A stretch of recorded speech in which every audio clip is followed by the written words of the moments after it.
Présentation en lien avec l'hôpital. Voilà, c'est pour ça que je disais tout à l'heure qu'on avait une grande cohérence thématique, parce que non seulement en lien avec l'hôpital, mais en plus, ils vont tous les 2 nous parler de vaccination à l'hôpital, donc voilà.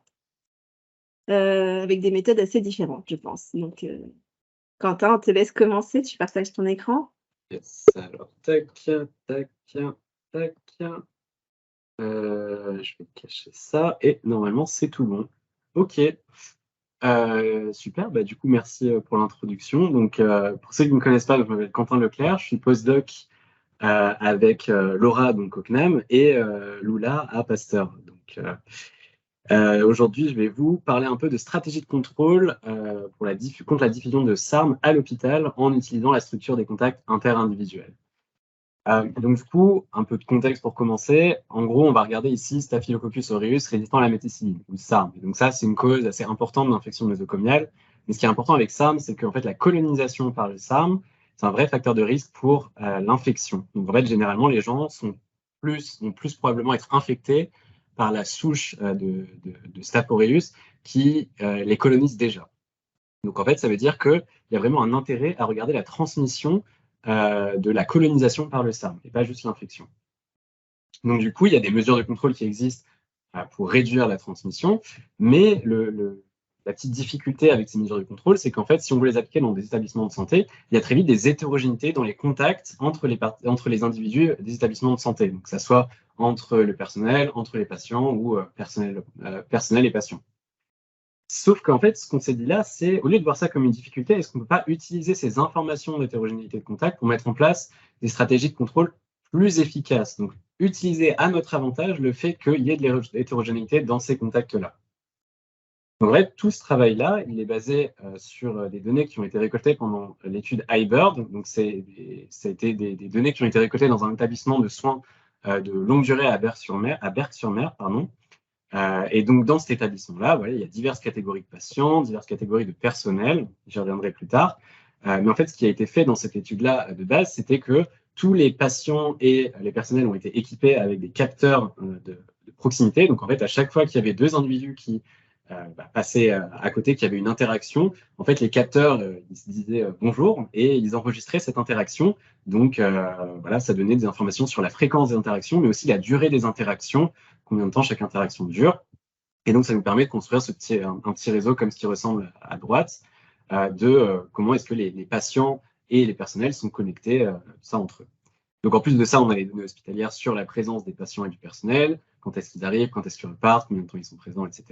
Et on a des prélèvements pour la prévalence de colonisation par le SARM et donc aussi l'incidence de la colonisation par le SARM. Ça, c'est pour les données qu'on a. Et donc, ces données, une fois qu'on les avait, on s'est dit, OK, bah, donc, du coup, on va créer un modèle individu centré. Donc, ça, c'était beaucoup le travail de Audrey Duval, qui était doctorante et postdoctorante avant, avec Lula et Laura. En fait, elle a créé un modèle qui s'appelle CTC Modeler, qui est en fait un modèle qui marche avec un processus un peu type susceptible, colonisé, susceptible. Donc, les individus dans ce modèle, bah, voilà, ils sont soit susceptibles à la bactérie, soit colonisés par la bactérie. On n'a pas d'intervention des colonisations dans ce modèle. Et donc après, ce modèle, en fait, ce qu'il fait, c'est qu'il va simuler, c'est un modèle individu centré, il va vraiment simuler tous les contacts entre les différents individus. Donc ça nous permet vraiment de recréer un peu, l'idée derrière, c'est de recréer ce réseau de contacts qui a été mesuré à Berck-sur-Mer, et donc d'essayer d'aligner notre modèle sur ça pour ensuite voir un petit peu les différentes stratégies d'intervention. Donc tout d'abord, bien sûr, il faut que je vous prouve que ce modèle est effectivement représente correctement les données. Et donc du coup, ça, c'était cette première partie-là. Donc en fait, on voit que le modèle, il représente bien et le réseau de contacts, donc c'est le graphe en haut à droite. Ce que vous voyez en croix, c'est les données, et ce que vous voyez en rond, c'est en gros ce que le modèle est capable de simuler comme réseau de contacts. Concrètement, on voit que ça s'aligne. Voilà, il y a les interactions patient-patient, les interactions personnel-personnel et les interactions personnel-patient. Il y a à peu près tout qui est aligné. Donc ça, voilà, c'est la fréquence moyenne de contact par heure sur toute la durée de l'étude. C'est mesuré sur, il me semble, à peu près 3 mois au total. Donc voilà, ça reprend bien les données de contact. Et ensuite, on voit aussi que le modèle il est capable de reproduire l'incidence de la colonisation hebdomadaire par le SARM, qui est de l'ordre de en moyenne 5%. Donc pareil, c'est ce qu'on voit en bas ici. Les points et les barres comme ça, c'est les données. Ce qui est en pointillé et en coloré un petit peu, c'est ce que le modèle sort. Donc on voit que globalement, on est assez aligné. Donc, concrètement, on a un modèle qui est capable de reproduire les dynamiques de transmission de SARM sur ce réseau-là. Donc, maintenant qu'on a ça, on va dire, d'accord, alors, qu'est-ce qu'on peut faire en termes de mesures de contrôle sur ça? On va essayer, notre objectif, c'est de réduire l'incidence cumulée des colonisations sur toute la période. Donc, on va essayer plusieurs interventions pour ça. La première intervention qu'on met en place, c'est la réaffectation du personnel. En fait, on va vraiment jouer sur la structure du réseau. Donc, l'idée derrière ça, c'est qu'on va attribuer un nombre aléatoire, une attribution aléatoire d'un nombre réduit de patients à chaque membre du personnel, tout en maintenant, bien sûr, les besoins en soins des patients. Donc, ce que je veux dire, c'est que, par exemple, si on a une structure du réseau qui ressemble un petit peu à ça de base, qu'on implémente cette intervention, ensuite, ça nous donnera un réseau qui ressemblerait un peu à ça. Donc, si, par exemple, on a dit, dans ce nouveau réseau, ce membre du personnel ici va être la seule personne qui va s'occuper de ce patient et ce patient. Donc, désormais, ce membre du personnel-là ne s'occupe plus de ces patients. Donc, toute l'interaction est ici. Donc, en fait, on a enlevé des interactions dans le réseau. Et donc, logiquement, si on va enlever des branches dans le réseau, on s'attend à ce que la propagation du SARM soit ralentie parce qu'il y a moins de connexions entre les individus. Donc, ça, c'est la logique derrière. Et on a testé 31 scénarios où on réaffectait différentes catégories de personnel. Donc, ce que j'avais montré tout à l'heure, il y a différentes catégories de personnel, par exemple, le personnel infirmier, réhabilitation, etc. Donc, on a testé plusieurs scénarios et on s'est dit, alors, c'est quoi l'avantage en termes de réduction de l'incidence de la colonisation? Et en gros, ça ressemble à ça. Donc là, dans le graphe à votre droite, il y a en bas la matrice qui indique pour chaque scénario quelle catégorie de personnel est concernée par la réaffectation. Voilà. Et en haut, vous avez la réduction relative dans l'incidence cumulée sur toute la période qu'on obtient grâce à cette intervention. Donc, en fait, il y a beaucoup de trucs qui se passent dans le graphe. Donc, je vais essayer de vous souligner seulement ce qui est important ici, c'est-à-dire que, en fait, l'efficacité de cette intervention de réaffectation est élevée seulement si les infirmiers sont inclus dans cette intervention de réaffectation. C'est-à-dire que si on va réaffecter le personnel infirmier, alors on a une réduction intéressante sur l'incidence cumulée. Par contre, si on réaffecte pas les infirmiers, donc tous les autres scénarios là qui ne sont pas encadrés en rouge, c'est des scénarios où les infirmiers ne sont pas réaffectés et on voit que les réductions qu'on a d'incidence sont nettement moins intéressantes. Clairement, il y a un intérêt ici à réaffecter le personnel infirmier. Et un dernier petit truc ici, le scénario 32 là, c'est un scénario un peu test où en fait c'est un réseau aléatoire et ce que ça a fait, c'est on a juste redistribué les contacts de manière complètement aléatoire, ce qui du coup a augmenté le nombre de contacts en moyenne et donc mécaniquement ça augmente l'incidence parce que tout le monde est plus connecté dans le réseau. Donc c'est un peu le scénario test pour montrer que oui effectivement cette hétérogénéité dans le réseau c'est intéressant et on peut jouer dessus plutôt que d'avoir un réseau complètement aléatoire. Ça, c'est la première intervention. On s'est dit, bon, on ne va pas s'arrêter là, on va regarder d'autres interventions. Et donc, du coup, la deuxième, on a dit, on va regarder les précautions de contact. Donc, par exemple, ce qui est port de gants, amélioration de l'observance, de l'hygiène des mains.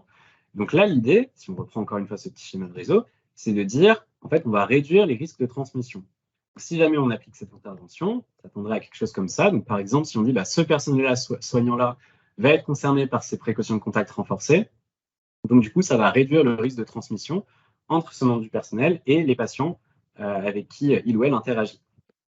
Par contre, si on définit dans l'autre sens, si on dit on va viser ce patient-là par ces précautions de contact renforcées, alors tout le personnel qui va avoir des interactions avec ce patient, pareil, ça va réduire le risque de transmission dans les deux sens. Donc, c'est vraiment une réduction du risque de transmission entre les patients et le personnel soignant. Donc, on a regardé plusieurs scénarios sur la réduction du taux de transmission, facteur 2, 4, 6, 8, 10, pour avoir un petit peu une estimation un petit peu plus large de ces différents scénarios. Et donc, si on fait ça, voilà ce qu'on obtient. Donc, à gauche, là, sur ce graphique, vous retrouvez les scénarios de réaffectation des différentes catégories de personnel. Donc, les différentes catégories, et enfin, on verra ici, qu'est-ce qui se passe si on fait la réaffectation de tout le personnel. Voilà la réduction d'incidence qu'on obtient. Et à droite, vous avez la réduction d'incidence qu'on a grâce aux précautions de contact appliquées sur chaque catégorie de staff, chaque catégorie de personnel, je vais faire du franglais, je ne vais pas m'en sortir, avec les différents scénarios qu'on a testés sur à quel point est-ce qu'on pense que ça va réduire la transmission. En fait, ce qui est important à voir dans ce graphe-là, c'est que si on regarde les précautions de contact, ici, là, c'est les précautions de contact seulement si on vise le personnel infirmier et on voit que c'est équivalent en termes d'impact à la réaffectation du personnel infirmier. C'est la première chose. Et on voit qu'en fait, très très vite, ces précautions de contact deviennent même plus intéressantes que la réaffectation du personnel. En fait, il suffit qu'on arrive à quelque chose où on s'attendrait à une réduction de par 4 ou plus du taux de transmission grâce à ces précautions de contact, et ça devient encore plus intéressant que la réaffectation de même tout le personnel de l'hôpital. En fait, il y a vraiment un intérêt ici d'implémenter ces précautions de contact plutôt que la réaffectation. Enfin, le dernier truc qu'on voit avec ce graphique qui est intéressant aussi, c'est que en fait, l'intérêt de ces précautions de contact, il existe uniquement si on vise les infirmiers. Si on vise les autres catégories de personnel, eh ben, on n'a aucune réduction en fait. On voit vraiment pas de différence. Donc, il y a vraiment quelque chose qui se passe avec le personnel infirmier là. Donc, comme l'a dit Laura tout à l'heure, on a aussi regardé l'impact de la vaccination. C'est notre troisième intervention qu'on a regardée ici. On a dit, donc, en fait, la vaccination va accorder une protection partielle contre la transmission par tout un individu pour un individu vacciné. Donc, encore une fois, en reprenant le petit schéma, voilà ce que ça veut dire. Ça veut dire qu'en fait, une personne qui est vaccinée, ça va réduire son risque d'acquisition de n'importe quelle autre personne. On suppose que ça ne réduit pas le risque de transmission si jamais la personne est colonisée, mais par contre, ça réduit le risque d'acquisition. La différence par rapport à tout à l'heure, c'est que là, cette réduction s'applique à tous les contacts. Donc, par rapport aux mesures de lavage de mains, etc., là, ça s'applique à tous les contacts, mais seulement pour réduire l'acquisition. Voilà. Donc, si on prend ça, le même schéma que tout à l'heure, voilà à quoi ça ressemble. Donc, en fait, on voit que si on fait de la vaccination, bah, ça a un effet. Encore une fois, ça a un effet uniquement si on vise le personnel infirmier, pas si on vise les autres catégories. Mais par contre, l'effet est moins intéressant que les précautions de contact. Donc là, pour l'instant, c'est pas très intéressant, a priori, de la vaccination plutôt que des précautions de contact renforcées. Mais en voyant tout ça, on s'est dit, ben, en fait, pourquoi les infirmiers? En fait, pourquoi est-ce que c'est si efficace de viser le personnel infirmier plutôt que les autres catégories? Et donc, on s'est intéressé un petit peu plus à l'hétérogénéité dans ce réseau. Et c'est là où on s'est rendu compte, donc, effectivement, dans ce réseau, il y a ce qu'on a appelé des supercontactors. C'est-à-dire des individus dans le réseau qui ont plus de contacts que les autres. Et en fait, il y a deux définitions possibles. Soit les individus qui passent plus de temps en contact avec les autres, donc c'est ce qu'on appelle les duration-based supercontactors, ou bien des individus qui ont un nombre de contacts avec des personnes distinctes qui est plus élevé. Ils ont plus de contacts avec des personnes différentes. Et donc ça, on appelle ça des frequency-based supercontactors. Et ces individus-là, si on regarde qui ils sont dans notre réseau, donc là, sur le graphe suivant, je vais vous montrer le top 30, donc les top 30 de ces deux catégories de supercontactors, donc vraiment les personnes qui ont le plus de contacts. Donc, si on regarde qui sont ces personnes, sans surprise, on se rend compte que, en fait, parmi le personnel, c'est les infirmiers qui sont les supercontactors, donc qui ont le plus de contacts, que ce soit en définition de duration-based ou de frequency-based. Voilà. Donc là, ça nous donne une indication de pourquoi est-ce que c'est si efficace de viser ces personnes-là qui sont les plus connectées dans le réseau, parce que forcément, ça va avoir un plus gros impact sur la transmission. Ce qui est intéressant aussi, c'est qu'en fait, on peut regarder cette définition de supercontactors du point de vue des patients. On a aussi les données de contact, encore une fois, entre les patients et le personnel, et entre les patients et les patients. Et si on fait ça, on voit que la distribution est un peu plus homogène pour les frequency-based supercontactors en bleu parmi les patients. Mais par contre, les duration-based supercontactors parmi les patients sont surtout dans deux catégories. C'est les patients en neurologie et les patients qui sont en état végétatif persistant. Des patients qui demandent beaucoup plus de soins et donc, en fait, ils tombent dans cette catégorie de duration-based supercontactors. Et donc, bien sûr, quand on a vu qu'on avait ça, on s'est dit, bah, du coup, au lieu de viser des interventions un petit peu qui ne visent seulement que des catégories de staff, donc infirmiers, médecins, etc., qu'est-ce qui se passe si à la place, on visait de manière un peu plus explicite les supercontactors? Est-ce que ça ne serait pas plus intéressant finalement? En fait, ce qu'on a fait, c'est, donc encore une fois, pour ces deux interventions-là, donc je laisse tomber la réaffectation, parce que je vous ai montré qu'en fait, les précautions de contact étaient plus intéressantes de toute façon. Et donc, pour les précautions de contact et la vaccination, on peut les définir soit en ciblant du personnel, soit en ciblant des patients. Et donc, du coup, on s'est dit, bah voilà, on va jouer un petit peu avec ces définitions-là, et on va voir quel impact on peut avoir si on cible les supercontactors plutôt que les différentes catégories professionnelles. Et donc ça, c'est à quoi ça ressemble pour les précautions de contact. Donc là, ce qu'on a dit, c'est on va prendre 60 personnes. Voilà, comme ça, c'est tout le même dénominateur, c'est comparable et tout.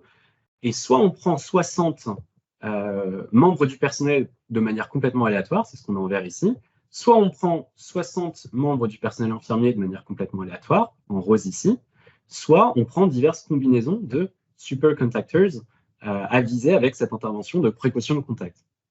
Et en fait, ce qu'on voit dans ce graphique, c'est que finalement, c'est quand même assez intéressant de viser un petit peu plus les superconductors plutôt que de prendre des gens au pif.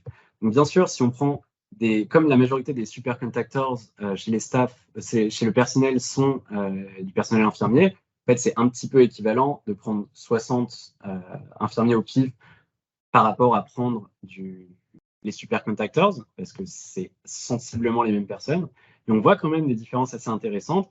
Donc, par exemple, si on regarde les différents scénarios de superconductors chez le personnel, c'est plus intéressant de viser les superconductors qui seront frequency-based, donc plus de contacts uniques, à la place des duration-based, donc qui ont une plus longue durée cumulée en contact. Et pour les patients, c'est plus intéressant de viser les duration-based. Donc, c'est l'inverse, c'est-à-dire si on définit notre intervention en fonction des patients, c'est plus intéressant de viser les superconductors qui sont duration-based. Donc là, c'est pour les précautions de contact. Et là où ça devient vraiment très, très intéressant, c'est si on regarde la vaccination. Si on regarde la vaccination, ça ressemble à ça. Maintenant, à gauche, c'est ce que je vous ai montré juste avant, et à droite, vous avez la vaccination désormais. Et là, ce qu'on voit tout de suite, c'est que la barre la plus haute, c'est si on vise les duration-based superconductors chez les patients avec de la vaccination. Ça nous donne la plus grande réduction d'incidence cumulée. Encore une fois, tous ces scénarios-là, on vise toujours 60 personnes. Et donc, on voit que là, c'est nettement plus efficace de viser les patients avec cette intervention plutôt que de faire n'importe quelle autre intervention. De ça, on peut avoir d'autres conclusions sur ce graphe. Donc, notamment, on voit que la vaccination ici, chez le personnel, ça ne semble pas avoir un impact aussi important que si on implémentait plutôt des précautions de contact du point de vue des personnels. Et par contre, pour les patients, c'est plus intéressant de viser avec la vaccination plutôt que de viser avec des précautions de contact renforcées. Donc, qu'est-ce que ça veut dire un peu tout ça en conclusion? En fait, tout ce que ça montre, c'est que l'identification et le ciblage de ces superconductors, ça peut permettre d'améliorer un peu l'efficacité des mesures de contrôle, plutôt que de prendre des catégories un petit peu, de prendre des personnes un petit peu au pif. C'est plus intéressant de savoir qui sont ces points clés dans le réseau et de pouvoir les viser avec les interventions. Autre conclusion intéressante, les superconductors peuvent être à la fois des personnels et des patients. Donc c'est vraiment important d'impliquer tout le monde dans ces mesures de contrôle et pas forcément de juste voir le point de vue personnel. Vraiment de voir le point de vue des patients aussi et le rôle des patients dans ce réseau, ça peut être très intéressant. Après, il y a une limitation ici, c'est que, bien évidemment, toutes ces conclusions-là s'appliquent pour notre réseau qu'on a regardé, donc dans cet établissement à Berck-sur-Mer. Et ici, il y a bien sûr des facteurs qui dépendent de cet établissement-là, donc le fait que ça soit un établissement de soins longue durée à la place d'un établissement de soins aigus. Donc là, il y a vraiment beaucoup d'interactions entre les patients qui jouent, qui rentrent en compte et qui peuvent influencer du coup le fait que l'intervention la plus efficace soit la vaccination des patients. En plus de ça, on a l'importance des patients en neurologique et en soins, en état végétatif persistant en tant que superconductors. Pareil, ça ne va pas se retrouver dans tous les établissements. Donc voilà, ça c'est la limitation à garder en tête avec ça pour les résultats. Et donc la prochaine étape maintenant, c'est un peu de réfléchir à mieux quantifier le coût de ces différentes mesures de contrôle, parce que bien évidemment, vous vous en doutez que la réaffectation du personnel versus la vaccination versus des mesures de contact, des précautions de contact renforcées, ça ne va pas avoir le même coût, ça ne va pas avoir les mêmes difficultés d'implémentation. Donc il y a tous ces éléments-là qui vont pouvoir venir nuancer un petit peu ce qu'on peut mettre en place. Mais en tout cas, en termes de valeur de cette analyse de réseau, c'est ce que je vous ai montré là. Voilà, donc du coup, si vous avez des questions, je vais répondre avec plaisir. J'espère que je n'étais pas trop long et merci à vous. Merci beaucoup, Quentin. Oui, Lucia. J'essaie de voir peut-être en même temps. Pardon, j'arrivais pas à lever la main. Merci Quentin pour cette super présentation, c'était super intéressant. Et j'avais des questions par rapport au premier tableau avec les différentes situations que tu nous as mis, avec les petites cases vertes et blanches. Je me demandais, est-ce que ça m'a mis en tête un peu les aides-soignants, ou est-ce que vous avez récolté des données sur les aides-soignants ou est-ce qu'ils rentrent dans la catégorie autre? Aides-soignants rentrent dans la catégorie des infirmiers. D'accord. Enfin, juste, je me posais la question par rapport au contact des aides-soignants. Il y a eu des petits regroupements effectivement entre différentes catégories.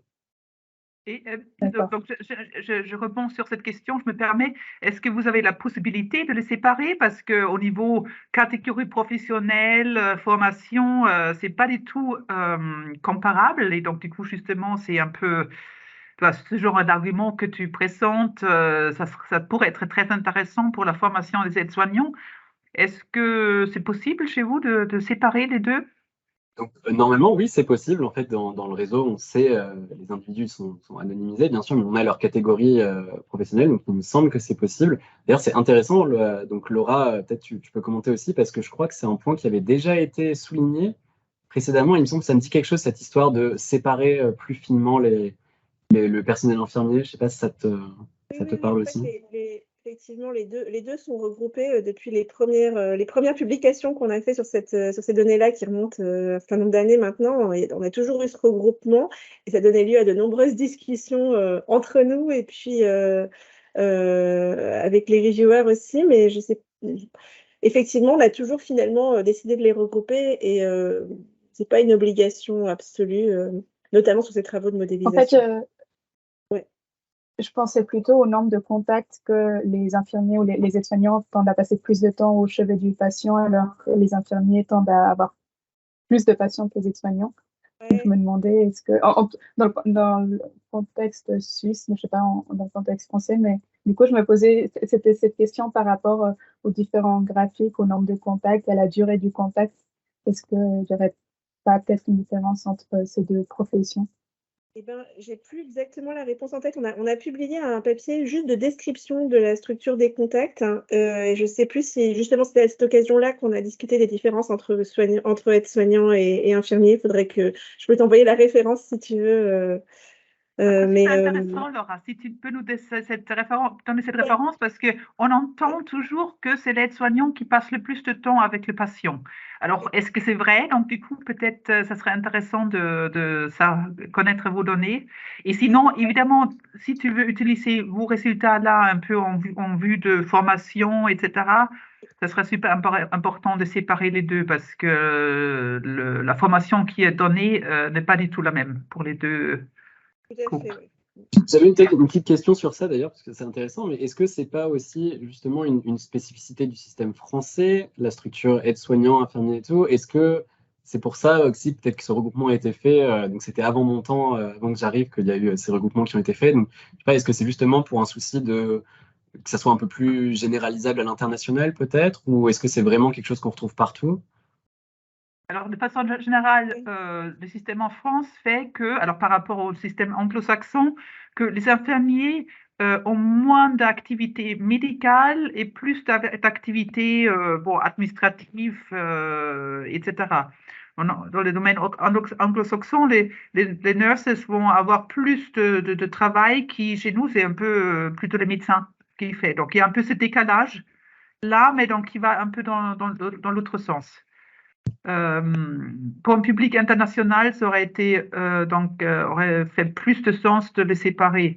Mais concrètement, je pense que même en France, si tu prends que la France et la situation, ça serait important ou ça serait super intéressant de les séparer.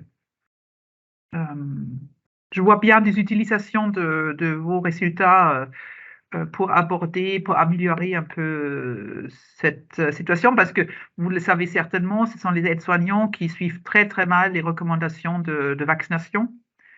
Les infirmiers, c'est pas parfait non plus, mais c'est beaucoup mieux déjà par rapport aux aides-soignants. Donc, c'est pas du tout les mêmes pratiques, la même perception de sa profession, de son activité, du risque d'infection qui vient avec, etc.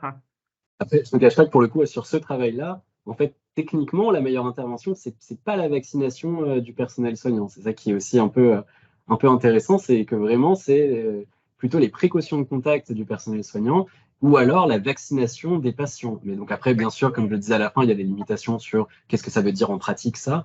Mais par contre, c'est vrai que là, ça pousserait pas, a priori, à la vaccination du Non. personnel soignant. Après, Sachant je qu'on n'est pense pas que en vous train avez de quand même une parler. situation très spécifique avec Oui, un bien vaccin sûr. très Voilà. performant sur l'acquisition, ce qui n'est pas du tout la réalité pour, par exemple, alors la grippe.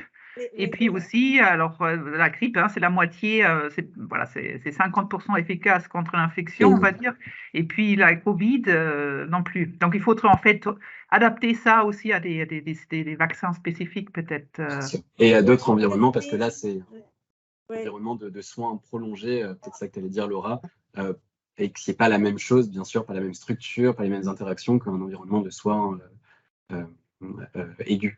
J'allais dire ça, mais j'allais juste donner un tout petit élément de contexte. Et j'ai Simon qui pose une question désespérément depuis tout à l'heure. Désolé. Non, mais c'était juste que, en fait, donc ce projet-là qu'a présenté Quentin s'inscrit dans le cadre ce travail qu'a présenté Quentin s'inscrit dans le cadre d'un projet européen qui vise à étudier les bénéfices potentiels de la vaccination pour la lutte contre l'antibiorésistance. Et donc là, du coup, on explore l'impact potentiel d'un vaccin hypothétique, hein, c'est vraiment sur les SARM, mais sachant qu'actuellement des vaccins efficaces sur les bactéries résistantes, on ne croule pas dessous sur le marché. Donc, on a été obligé de faire des hypothèses.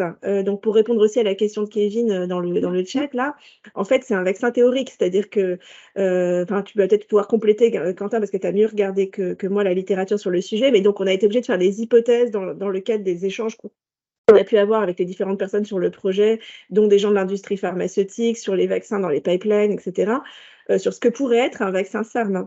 Mais donc, ce n'est pas du tout la même chose que si on avait simulé de la transmission d'un virus respiratoire avec du vaccin type grippe ou Covid, par exemple. Ouais. Est-ce que Les vous avez, conclusions ne seraient pas forcément dans les ce mêmes. projet global, il y a aussi une partie acceptabilité qui est évaluée? Sur les vaccins, pas dans ce projet-là. AMR, non. Ça serait intéressant de rajouter ça, parce que, voilà.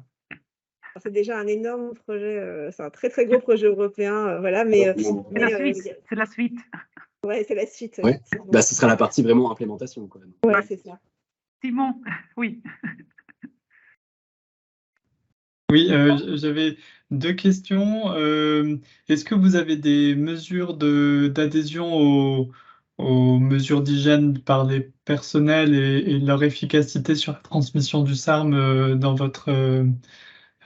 parce qu'après, vous faites des analyses sur la diminution de la transmission en fonction de l'adhésion, donc par 2, par je ne sais pas combien. Est-ce que vous avez des données là-dessus ou alors la population était un peu trop petite et enfin. Alors, non, on n'a pas de données là-dessus. Je réponds vite, hein, comme tu as des questions, mais du coup, non, on n'a pas de données là-dessus. C'est pour ça qu'on est obligé d'explorer ces scénarios différents. Parce que tout ça, c'est un travail de modélisation. Donc, en fait, on n'a pas les données dans ce contexte-là, il me semble, sur l'impact de ces mesures potentielles. Donc, c'est pour ça qu'on explore ces différentes valeurs. D'accord. D'accord. Et donc, mais vous savez pas du tout quel est le niveau de base d'adhésion à l'hygiène dans les personnels, enfin l'utilisation des solutions hydroalcooliques ou des choses comme ça? Dans les études, dans la littérature, c'est assez, c'est pas très très haut en général. Hein, tu veux dire à Berck en particulier, dans les, oui, non, mais enfin, en tout cas, là, sur cette population, vous n'avez pas de mesure là-dessus, ça c'était. Non, on s'attend à quelque chose de l'ordre enfin, très dépendant de la profession, mais en général, chez les personnels infirmiers, c'est un peu mieux, mais 50%, quoi.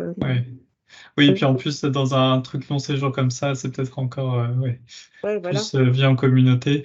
Et est-ce que vous avez regardé d'autres BMR, et je pense au BLSE, et est-ce que c'est un peu les mêmes résultats sur ce que tu as exploré? Parce que après, dans une logique de mise en place d'amélioration des mesures d'hygiène, il faut que ce soit un petit peu voilà, que ça adresse les principaux problèmes. Donc, je pense que s'il y a les mêmes résultats sur le BLSE, ce serait peut-être assez convaincant pour des politiques d'hygiène, quoi. Ouais. Donc, ce travail sur la structure du réseau, tout ça, machin, ça a été, en fait, avant ce travail-là, il y a déjà eu un travail, donc c'est ce papier-là, en bas ici, qui regardait est-ce que, en fait, ce réseau de contact peut expliquer la transmission du SARM dans cet environnement. Et on voit que ça explique effectivement la majorité de la transmission, donc c'est crédible de regarder le réseau de contact. Le même travail a été fait pour les E, alors il me semble c'est Escherichia coli et Klebsiella pneumoniae. Donc pareil, Laura me reprendra si je dis n'importe quoi. Et je pense que ça marchait pour Escherichia coli, mais pas pour Klebsiella. Le contraire. Euh, C'est le contraire. Ça C'est marche le pour- contraire, Ça génial. explique la transmission des Klebsiella, mais pas celle des Escherichia coli. Voilà. Et donc LSE. là, il y a des limitations donc, sur effectivement, tu as la transmission qui est sur les surfaces, environnement, etc. Donc ça devient plus compliqué à mettre ça en place. Après, par contre, ce travail-là que j'ai présenté, ça n'a pas été fait avec Klebsiella plutôt que Staph aureus. Ça pourrait en soi, parce que c'est juste une question de changer les paramètres de transmission. Donc ça pourrait totalement être fait. D'accord, oui, ok. Oui, parce que enfin, après, je pense que c'est convaincant si jamais il y a un peu tout ce qu'on peut prévenir en hygiène hospitalière qui est abordé de front. Mais Ouais. Sachant que je ne sais pas du tout s'il y a, pour le coup, on revient à la question de la vaccination. Est-ce qu'il y a dans les pipelines un vaccin Klebsiella BLSE? ouais. C'est pas fou non plus, je Voilà. crois. Il y a peut-être eu moins de cas que de transmission de SARS, je ne sais pas chez Voilà, vous. Mais... c'est ça. Ok, merci. Ok, on passe à la deuxième partie, si ça vous convient. Si, Kevin, Laura a répondu un peu à ta question. On ne sait pas où. Très bien, non, mais c'est pour ça. pas la Ça appelait une réponse rapide, donc je l'ai mis dans le chat. C'est pas de problème.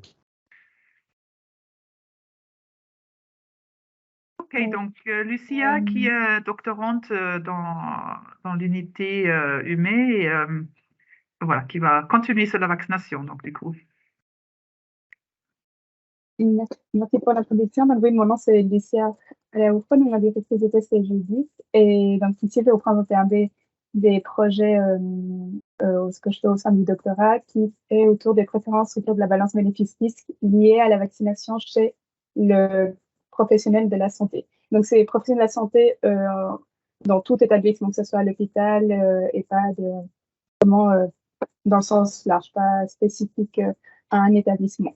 Mais vous allez voir dans la méthodologie. Donc, comme petite introduction par rapport à l'hésitation, tout ce qui est hésitation vaccinale, donc il a été montré que la décision vaccinale varie selon les caractéristiques du vaccin proposé. Donc, ça pourrait être illustré sous façon d'une palette de couleurs où on bouge depuis un refus total de la vaccination à une acceptation de la vaccination selon les caractéristiques du vaccin. Est-ce que vous voyez ma souris quand je bouge ma souris ou pas? Oui. Donc voilà, dans cette étude, ce qu'on va essayer, c'est de caractériser ces gens qui sont dans cette gamme de couleurs entre le refus et l'acceptation, qui bougent selon les caractéristiques du vaccin proposé. Donc, dans la littérature sur la décision vaccinale, on retrouve que, en fait, de toutes les variables qu'on utilise, celle qui ressort surtout, c'est celle de l'arbitrage entre les bénéfices et les risques de la vaccination. On retrouve que vraiment la décision vaccinale se penche selon comment la personne perçoit que le vaccin a plus de bénéfices ou de risques pour elle-même. Le problème, c'est que ça n'a jamais été calculé à quelle est cette balance bénéfice-risque pour la personne qui accepte ou qui refuse. Donc, c'est le but de cette étude, c'est de calculer où se situe le minimum de balance bénéfice-risque pour accepter la vaccination chez le professionnel de la santé.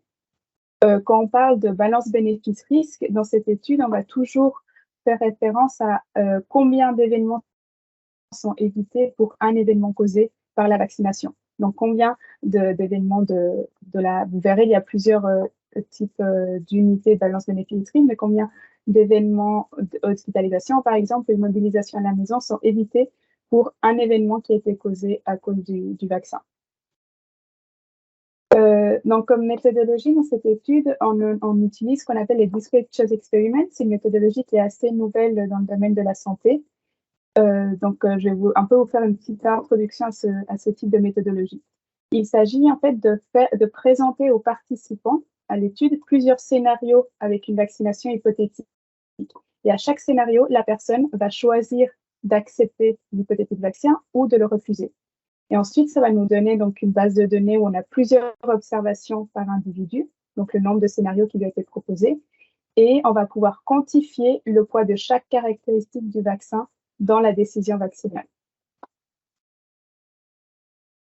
Donc, le premier élément qu'on va faire, c'est de définir le cadre dans lequel cette vaccination hypothétique va avoir lieu.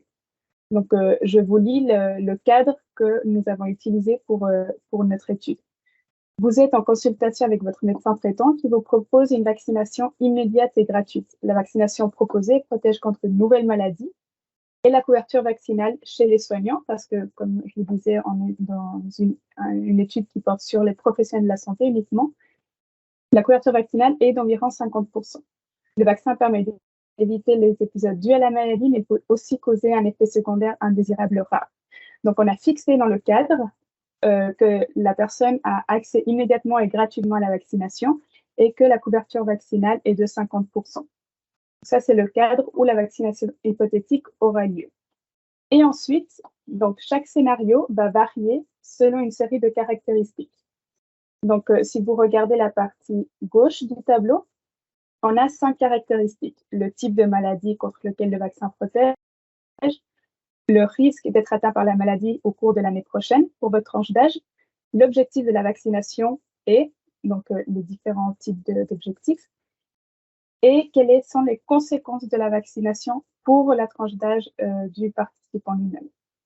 Et comme dernière caractéristique, la protection que le vaccin donne. Est-ce qu'il y a une protection indirecte ou c'est une protection uniquement de l'individu qui se fait vacciner? Donc, chaque caractéristique a différents niveaux. Par exemple, pour le type de maladie, on a soit maladie neurologique, soit une maladie respiratoire. Donc, on reste sur un vocabulaire assez large parce qu'on veut vraiment que tout type de professionnel de la santé comprenne le scénario. Donc, on essaye de simplifier au maximum tout ce qui est les mots utilisés. Pour la caractéristique risque d'être atteint par la maladie, on a soit un risque faible, soit un risque élevé. L'objectif de la vaccination, il peut être soit une immobilisation à la maison avec un arrêt de travail pendant une semaine, soit d'éviter une hospitalisation d'une semaine sans séquelles, soit d'éviter une hospitalisation longue de 30 jours avec risque de séquelles à vie. Pour les conséquences de la vaccination, c'est là où on est sur cette balance bénéfice-risque dont je vous parlais. On a soit 10 événements évités pour un événement causé, soit 50 événements évités pour un causé, soit 100 pour un causé, soit 500 pour un qui a été causé. Et ensuite, par rapport à la protection du vaccin, on a soit une protection individuelle, soit une protection indirecte de la vaccination. Et donc, chaque scénario va combiner tous ces niveaux possibles.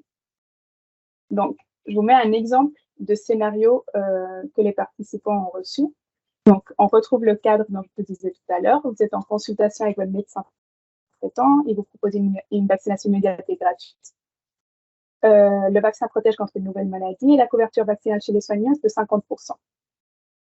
Donc, les caractéristiques de cette situation vaccinale est le vaccin protège contre une maladie respiratoire, le risque d'être atteint de cette maladie au cours de l'année prochaine est élevé. L'objectif de la vaccination est d'éviter une semaine d'immobilisation à la maison avec un arrêt de travail. Et dans une population de la taille de Paris, pendant une période donnée et pour votre tranche d'âge, il est estimé que la vaccination permet d'éviter 10 épisodes d'immobilisation pour un épisode d'immobilisation avec arrêt de travail en lien avec l'effet secondaire causé par le vaccin. Et la vaccination apporte une protection individuelle. Est-ce que vous acceptez ou est-ce que vous refusez ce vaccin? Donc, la personne va répondre à chaque scénario et ça va nous donner une base de données avec plusieurs observations pour chaque individu. Le critère de jugement principal au moment des analyses statistiques, c'est l'acceptation hypothétique de la vaccination en fonction des attributs relatifs aux bénéfices et aux risques de la vaccination. Donc, la méthodologie de notre enquête, une étude transversale, la population, c'était professionnels de santé travaillant en France métropolitaine, et la collecte de données a été faite à travers une association qui travaille sur les risques d'exposition aux agents infectieux des professionnels de la santé. Ils ont envoyé l'enquête par mail entre le 12 et le 13 mars. Il y a eu une relance, je crois, et donc, les participants ont pu répondre en mars. Le design du Discrete Shot Experiment, vu que de combiner tous les niveaux de caractéristiques, ça devrait un questionnaire qui est beaucoup trop long. Sur Stata, en fait, on fait un design qui nous permet de répartir en 2 blocs avec pas toutes les possibilités, mais notre analyse va nous permettre de Les analyses statistiques, c'est des régressions logistiques sur des données longitudinales, et on interprète les effets marginaux et les valeurs prédictives des différentes. Donc, la population qui a répondu à notre enquête, donc on avait un quart des participants, c'était des hommes. Ils étaient plutôt, la population était plutôt plus âgée que 35 ans. On avait très peu de participants entre 12 et 34. Par rapport aux professions, on retrouve pas mal de professeurs biomédicales, des infirmiers, mais c'est très compliqué d'atteindre les aides-soignants. Ils participent très peu à ce genre d'études. Et on est sur une population qui est plutôt favorable à la vaccination. C'est quelque chose, une donnée à garder en tête au moment de regarder les résultats. Par rapport à l'acceptation de la vaccination, on voit qu'il n'y a pas un profil sociodémo qui ressort, étant les hommes que les femmes, plutôt sur des pourcentages similaires, sauf tout ce qui est variable sur les populations. Et ensuite, on a regardé aussi les profils des gens qui acceptent automatiquement la vaccination. Donc, ils sont, si on reprend notre échelle de couleur, c'est vraiment ces gens qui sont ici à l'extrême, qui acceptent toujours la vaccination. Donc, notre hypothèse, est-ce qu'ils ne vont pas vraiment regarder les caractéristiques du vaccin. Et on retrouve que c'est surtout donc des personnes entre jeunes jusqu'à 40 ans, des professions biomédicales, c'est plutôt les professions biomédicales. Et voilà. Ensuite, par rapport, donc quand on modélise comme c'est cette acceptation hypothétique du vaccin, quand on regarde le poids de chaque attribut et les niveaux, on voit que finalement, l'attribut qui contribue le plus à accepter la vaccination est la situation épidémique. Et que si nous sommes dans une situation épidémique à risque élevé, on contribue à près d'un 40% à l'acceptation hypothétique du vaccin. Le deuxième attribut qui contribue le plus, c'est le fait d'éviter une hospitalisation longue de 30 jours avec un risque de séquelles, où on contribue plus ou moins à 30% à l'acceptation hypothétique de la vaccination. Et quand on regarde donc l'attribut qui nous intéresse, la balance bénéfice-risque, on observe qu'il y a vraiment une augmentation de l'accès du vaccin quand nous sommes à une balance bénéfice-risque de 100. Donc, si vous suivez là les petits points de quand on est sur une balance bénéfice-risque de 50 ou de 10, c'est une acceptation peut-être très claire. Entre 100 et 500, pareil, mais c'est entre 50 et 100 qu'il y a vraiment ce basculement de la balance bénéfice-risque à partir de 100, cette augmentation de l'acceptation du vaccin. Si on prend une loupe et on essaye de regarder qu'est-ce qui se passe entre ces 50 et ces 100, on a modélisé quelle est la prédiction de l'acceptation vaccinale entre ces 50 et ces 100, et on voit que la balance bénéfice-risque a un effet sur la décision vaccinale, peu importe la situation épidémique. Vraiment, on a une diminution dès qu'on est sur une balance bénéfice-risque de 50, quelle que soit la profession. Donc, on a en orange, c'est l'échantillon complet en situation épidémique. En jaune, l'échantillon complet en situation non épidémique. Les couleurs bleues sont les professions biomédicales plus les infirmiers. Et les couleurs vertes, c'est les professions administratives et techniques. Et on observe vraiment une diminution d'acceptation de la vaccination chez tous les types de professions quand on passe une balance bénéfice-risque de 100 à 50. Deuxièmement, on voit que par catégorie, n'importe laquelle catégorie socio-professionnelle, il y a une diminution entre les professions biomédicales et les professions administration ou technique. Donc, les professions biomédicales ont tendance à plus accepter la vaccination que les professions administratives ou techniques, et c'est quelque chose qu'on retrouve dans la littérature. Il y a vraiment ce gradient selon la profession. Et finalement, on retrouve une diminution d'acceptation hypothétique du vaccin en situation non épidémique. Donc vraiment, on passe de 59% d'acceptation à 9% d'acceptation quand on est en situation non épidémique. Donc, ça, c'est des données toutes fraîches qu'on vient d'avoir avec Lupit. Donc, on n'a pas encore terminé d'analyser vraiment ce qui se passe dans chaque type de situation et bien faire cette différence entre 100 et 50. Mais c'est des résultats, c'est des premiers résultats qu'on a à cette étude. Par rapport aux limites à ces résultats, c'est qu'on a une taille d'échantillon qui ne nous permet pas d'analyser tous les types d'interactions qui passeraient entre la situation épidémique et la balance bénéfice-risque. Et on a un échantillon qui est très favorable à la vaccination. Donc, on a mal vraiment à atteindre des gens qui sont non favorables à la vaccination à répondre à ce type d'enquête. Une de nos forces, c'est que la première étude qui essaye de quantifier cette balance bénéfice-risque, qui est souvent relevée dans la littérature sur la vaccine hesitancy, mais que personne n'a jamais essayé de quantifier. Et aussi, je voulais préciser que la balance bénéfice-risque, le calcul de la balance bénéfice-risque, prend en compte la situation épidémique. Donc, c'est quelque chose qui est déjà calculé, mais on a voulu l'inclure quand même en plus de la balance bénéfice-risque comme un élément émotionnel qui représenterait la peur de la maladie. Donc, comme conclusion à ces premiers résultats, on retrouve que la moitié des participants varie son acceptation théorique en fonction de la balance bénéfice-risque proposée.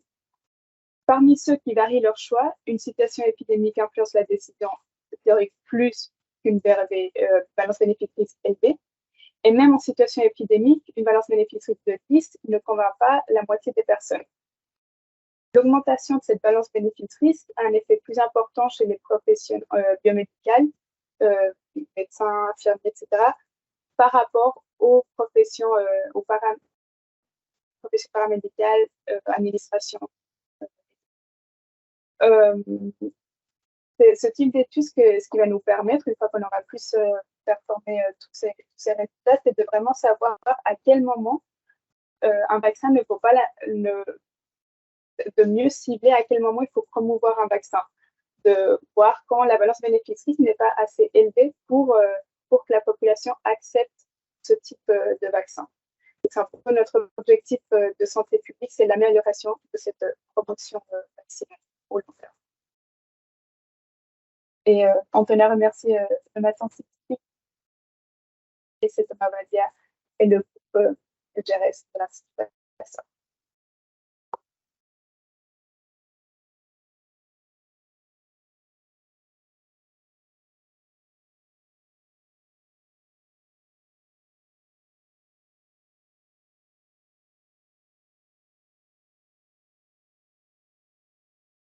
Merci, Lucia. Laura, tu veux modérer ou il y a Simon qui lève les mains. Il y a déjà deux Les deux mains, même. Il y a déjà, Quentin et Simon qui lèvent la main. Je remarque que Thomas Obadia est le point commun en fait entre les deux présentations, c'est pas la vaccination. On va l'inviter prochainement à nos séminaires. Exactement. Quentin?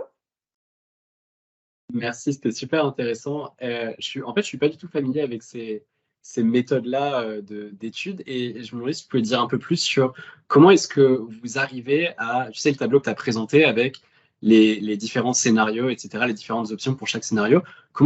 C'est quoi le processus pour définir ça et pour s'assurer que il n'y a pas trop de biais là-dedans et que ça a vraiment du sens, les différentes options dans les différents scénarios? Est-ce que tu pourrais en dire un peu plus, s'il te plaît? Merci. Oui, donc comme je disais, vu que c'est pas possible enfin c'est possible, mais ça serait des questionnaires super longs de combiner tous les niveaux. Sur Stata, il y a une commande où on peut mettre combien d'attributs on a, donc combien de caractéristiques. Dans notre cas, c'est 5, et combien de niveaux on a au total. Et en fait, Stata va nous donner un peu une combinaison de 2 blocs qu'on va pouvoir mettre en lien le niveau avec En fait, ma question, c'était pas trop sur les combinaisons, mais c'était plus sur... Est-ce que tu peux remettre le tableau, s'il te plaît, dans ton slide où tu as les différentes options? C'est au tout début. Ouais, ça, voilà. En fait, ma question, c'était comment est-ce que vous avez choisi, par exemple, pour risque d'être atteint par la maladie, que les deux options, ça soit faible risque, moins d'une personne sur 1000, versus risque élevé. Et par exemple, pourquoi pas une troisième option? Pourquoi pas définir différemment? Alors, ces niveaux d'attributs proviennent de la littérature. C'est vraiment, on a choisi les 5 attributs ici. C'était par rapport à une étude précédente que Judith avait fait sur un peu quels sont les attributs qui portent le plus dans la décision vaccinale. Ensuite, les niveaux, c'est vraiment selon ce qui apparaît dans la littérature. Et en fait, on a essayé de choisir des niveaux qui représenteraient un vaccin sans le nommer. Parce que, en fait, si on nomme le type de maladie, ça biaise le répondant selon les préjugés qu'il a dans cette maladie. Donc, par exemple, quand on a pris plutôt une maladie respiratoire, on pensait notamment au Covid ou bien à la grippe. Et on a essayé, et après, du coup, on a choisi une immobilisation à la maison, par exemple, pour les jeunes, où ça n'a pas beaucoup de conséquences. En fait, on a repris une situation réelle, on l'a mis dans des mots qui sont accessibles à la population générale, parce que le but, c'est de passer aussi cet outil en population générale. Et c'est un peu comme ça quand ça a été fait le choix des niveaux d'attributs, mais c'est un peu la tâche la plus longue dans ce type d'études, c'est vraiment de choisir les niveaux selon la littérature. Et par exemple, par rapport à la balance bénéfice-risque, ça n'a jamais été étudié. On s'est basé sur la littérature de la balance bénéfice-risque, pas la perception, sont vraiment souvent, enfin, Julie, corrige-moi si tu vois, mais on est souvent sur une balance bénéfice-risque de 200. Donc, on a toujours essayé de prendre des valeurs qui étaient au-dessus et au-dessous. Mais c'est vrai, on a mis presque 1 an à développer les questionnaires et surtout, alors c'est littérature, c'est aussi entretien avec les experts, etc. Et puis, il y a aussi une bonne partie de tests pilotes dedans. Et en fait, après, tu retournes, tu améliores, tu testes à nouveau, etc. C'est vraiment une bonne partie de la recherche et dans la préparation de ce tableau. Si je peux compléter, en fait, dans ce type d'études, les Discrete Chase Experiments, il y a 2 types. Soit le type comme nous, on a fait, où on cherche les niveaux d'attributs et on s'informe dans la littérature, soit c'est surtout utilisé dans les transports. Ils prennent une base de données, par exemple, de la ville de Paris, quels sont les moyens de transport des personnes, et ils vont créer ces attributs selon la base de données qu'ils ont pour quantifier chaque caractéristique.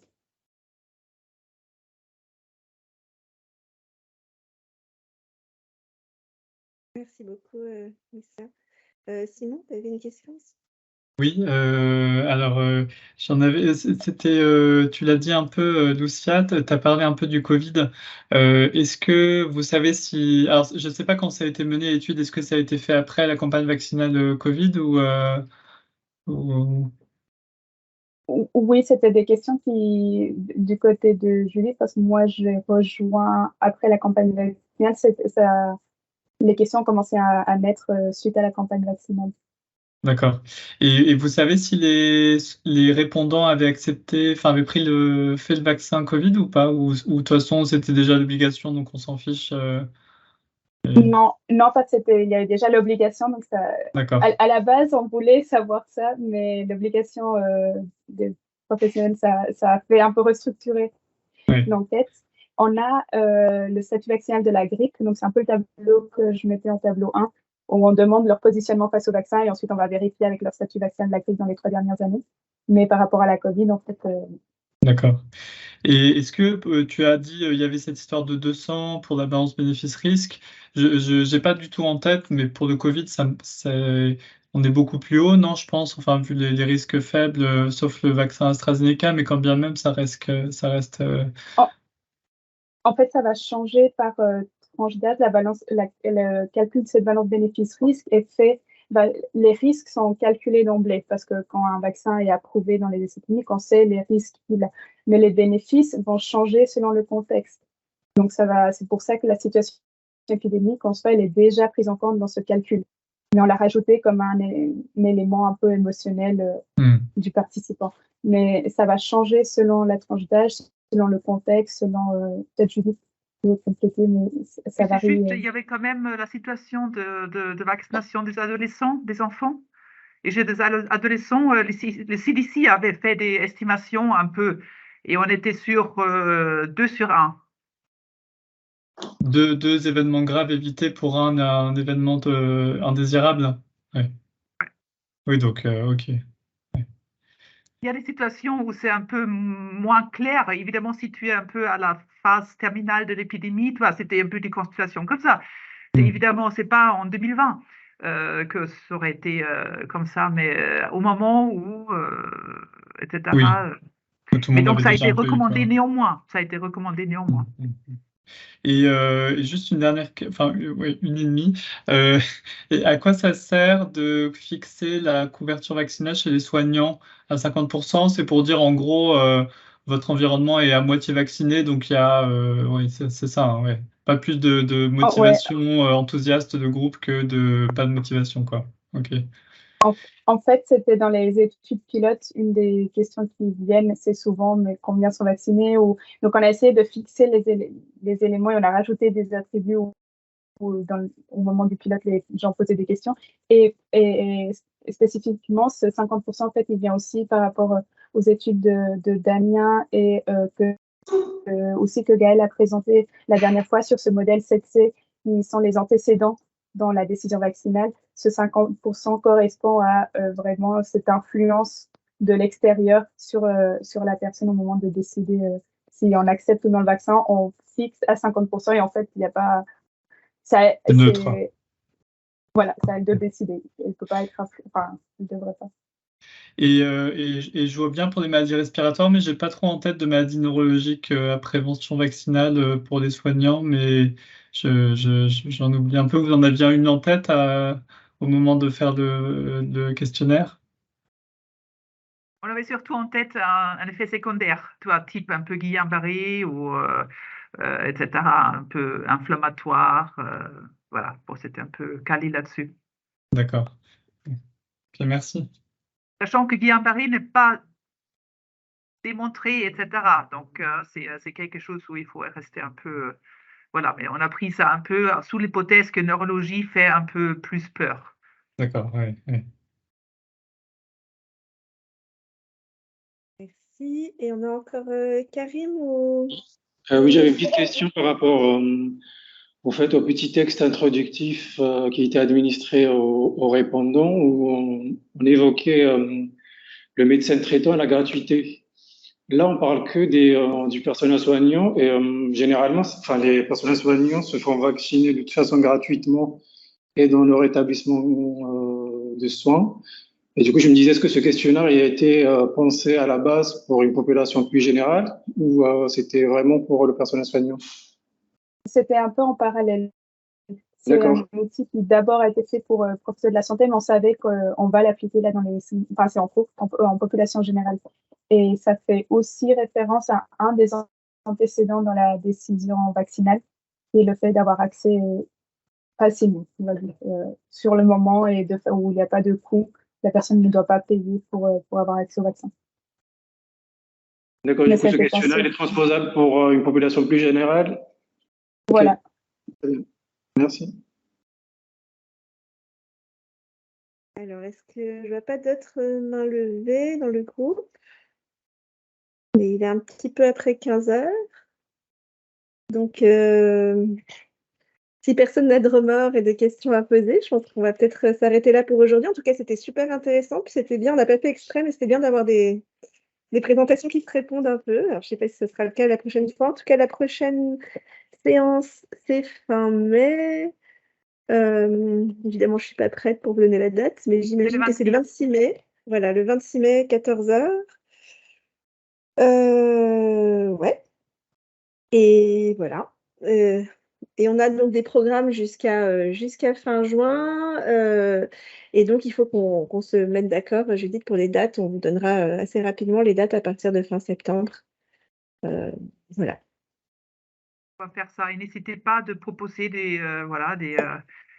aperçus de vos travaux, etc. Donc, comme Lucia, c'est des données assez fraîches qui sortent un peu encore de Stata et donc n'hésitez pas de présenter des choses work in progress. Mais c'est même mieux, hein, parce que c'est à ce stade-là que c'est intéressant de présenter devant tout le monde, d'avoir des feedbacks pour pouvoir améliorer le travail. Voilà. Et ben merci à tous, et puis bon après-midi, et bon week-end prolongé après. Hein, voilà. À très Merci. bientôt. Merci Laura, Au revoir. à bientôt. Au revoir. Merci, au revoir. Merci.